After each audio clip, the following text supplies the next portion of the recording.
जमींदार समझने लगा कि यह किसान ऐसे नहीं मानेगा। उसने किसान को धमकाया और उसके घर से बक्सा छीन लिया। किसान बेचारा रोता रह गया।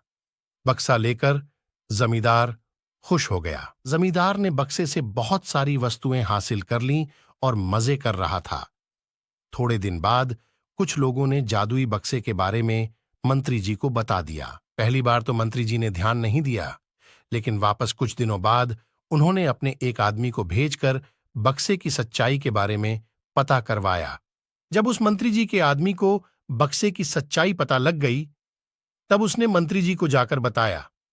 मंत्री जी ने तुरंत जमींदार को बुलाया और कहा, तुम्हारे पास जो बक्सा है वह तुरंत मुझे दे दो। जमींदार ने मंत्री जी से हाथ जोड़कर निवेदन किया कि कृपया बक्सा मेरे पास ही रहने दीजिए, उस पर मेरा अधिकार है। लेकिन मंत्री जी ने एक नहीं मानी और कहा कि यदि तुम मुझे नहीं दोगे तो मैं तुम्हारी जमींदारी समाप्त करवा दूंगा।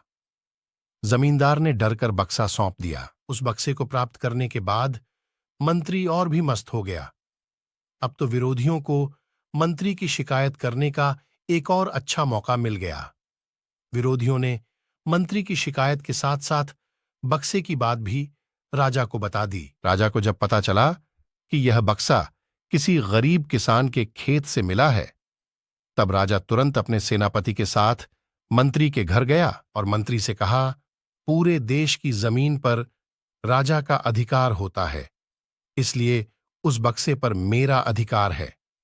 तुरंत बक्सा राजमहल भिजवा दो। मंत्री ने तुरंत राजा की बात मान ली और सेनापति को बक्सा दिया।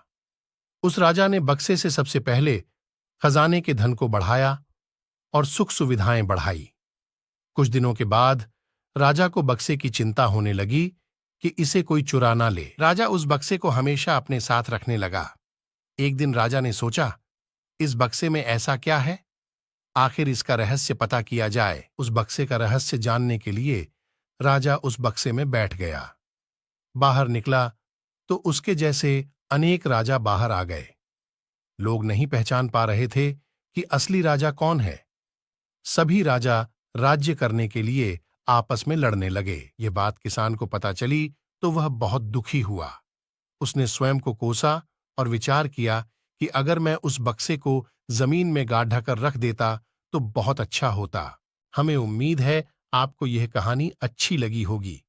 अगर आपको यह स्टोरी यानी कहानी अच्छी लगी है तो प्लीज चैनल को सब्सक्राइब कीजिए